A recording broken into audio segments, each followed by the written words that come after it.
যে কোনো কারণেই হোক একটা উপনির্বাচনের প্রয়োজন হয়, কেউ মারা গেলে কিংবা অন্য যে কোনো কারণেই, তাহলে সেই জায়গায় উপনির্বাচনের আর কোনো প্রয়োজন হবে না। এটাকে আপনারা প্রকৃত সংস্কার বলেও মনে করছেন? হ্যাঁ, এটা অবশ্যই বাংলাদেশের নির্বাচনী বন্দোবস্তের একটা বড় সংস্কার। বাংলাদেশ জামাত ইসলামী নতুন করে পেয়ার পদ্ধতির আলোচনা তুলে নাই।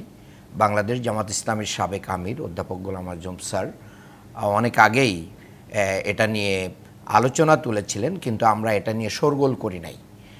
কিন্তু আলোচনা আমাদের ভিতরে ছিল। তত্ত্বাবধায়ক সরকারের পাশাপাশি আমরা এটা নিয়ে আলোচনা করতেছিলাম। 1994-এ উনি একটা বই লিখেছিলেন, আনুপাতিক হারে নির্বাচন।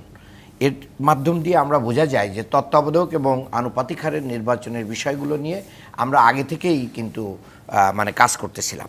কেন পেয়ার পদ্ধতির নির্বাচন আমরা চাইছি, এর মূল কারণ কি?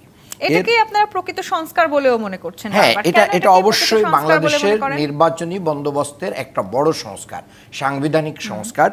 এই ব্যবস্থা আমাদেরকে, প্রতিটা ব্যবস্থারই একটা ভালো দিক এবং মন্দ দিক থাকে, প্রতিটা ব্যবস্থারই। পেয়ার পদ্ধতিরও কিছু সমস্যা আছে, কিন্তু কোনো জায়গায় যদি, যেরকম আল্লাহ তাআলা কোরআনুল কারিমে বলছেন যে মদের কিছু উপকারিতা আছে তবে অপকারিতাই বেশি, তার অর্থ এই না যে মদ আপনি খাবেন, তাই না? এই উপকারিতা যেখানে বেশি সেটাকেই আমাদেরকে অ্যাকসেপ্ট করতে হবে।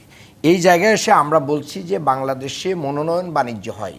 উপকারিতা বেশিটা আসলে কি কারণ? আপনারা আমি এটা বলতে এটারই ব্যাখ্যা দিচ্ছি, সেটাকে সবচেয়ে বড় উপকারিতা মনে করেন? এটা দেখেন, এক নাম্বার হচ্ছে কোন দল মনোনয়ন বাণিজ্য করতে পারে না। এবং আপনি যদি খেয়াল করেন বাংলাদেশের নির্বাচনগুলোতে পলিটিক্যাল প্র্যাকটিস করেন, পলিটিক্যাল ওয়ার্কার যারা বা পলিটিক্যাল লিডার যারা, তাদের চেয়ে ব্যবসায়িক এবং বিভিন্ন পেশার লোকজনের আনাগোনা অনেক বেশি যায়। সারা জীবন আমি বলি, একটু আমাকে বলতে দেন। তো এই যে রাজনীতির প্র্যাকটিস না করে এসে এখানে রাজনীতিতে ঢুকে যাচ্ছে, এরপরে টাকার বিনিময়ে আমি বলছি যে মনোনয়ন বাণিজ্য হচ্ছে, এই মনোনয়ন বাণিজ্যের পথ রুদ্ধ হবে। এরপরে হচ্ছে ফ্যাসিস্ট হওয়ার পথটা বন্ধ হবে। কেউ ফ্যাসিস্ট এবং স্বৈরাচার হতে পারবে না। কারণ এর প্রধান কারণ কি, আমি দুইটা এক্সাম্পল আপনাকে দিতে চাই। একটা এক্সাম্পল হচ্ছে 2001-এ 4 দলীয় জোট 46.37% ভোট পেয়েছিল এবং তারা জয়ী হয়েছিল। আবার 2008-এ 4 দলীয় জোট 37.61% পেয়েছিল, মহাজোট পেয়েছিল 56.45%। এই জায়গায় এসে দেখেন 4 দলীয় জোট যখন সরকার গঠন করলো, বর্তমান ব্যবস্থায় তারা 213টা আসন পেয়েছে।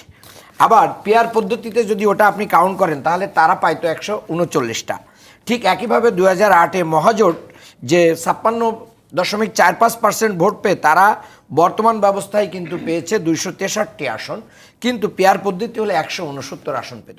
এই যে অসম একটা অবস্থা, এটা রোধ হতো। দ্বিতীয় কথা হচ্ছে যে আমাদের সকল ভোটারকে মূল্যায়নের একটা সুযোগ কিন্তু আছে। সকল ভোটার আসনের, সংসদীয় আসনের প্রতিটা ভোটের একটা দাম আছে, এবং ভোটাররা তখন মনে করবে আমার ভোটের যেহেতু দাম আছে, এবং জনপ্রতিনিধিরা তখন ভাববে যে আমাদেরকে যেতে হবে। এই যে সর্বজনের অংশগ্রহণ এবং তার ভোটের মূল্যায়ন, এটা এখানে সবচেয়ে বড় হয়। এরপরে যে কোনো কারণেই হোক একটা উপনির্বাচনের প্রয়োজন হয়, কেউ মারা গেলে কিংবা অন্য যে কোনো কারণেই, তাহলে সেই জায়গায় উপনির্বাচনের আর কোনো প্রয়োজন হবে না। এরপরে হচ্ছে বড় দলগুলোর যে একনায়কতন্ত্র, এই জায়গা এটা কি হয়, এবং আসলে আপনাদের সবচাইতে বড় শঙ্কার জায়গা যে বড় দলগুলো আসলে সবচাইতে বেশি বাংলাদেশে সন্ত্রাস, চাঁদাবাজি, হানাহানি, লুটপাট এবং বিভিন্ন ভবন স্থাপন করে যে সমস্ত দুর্নীতির খবর পাওয়া যায়, এগুলো বড় দলগুলোর একচ্ছত্র ক্ষমতার কারণে হয়েছে।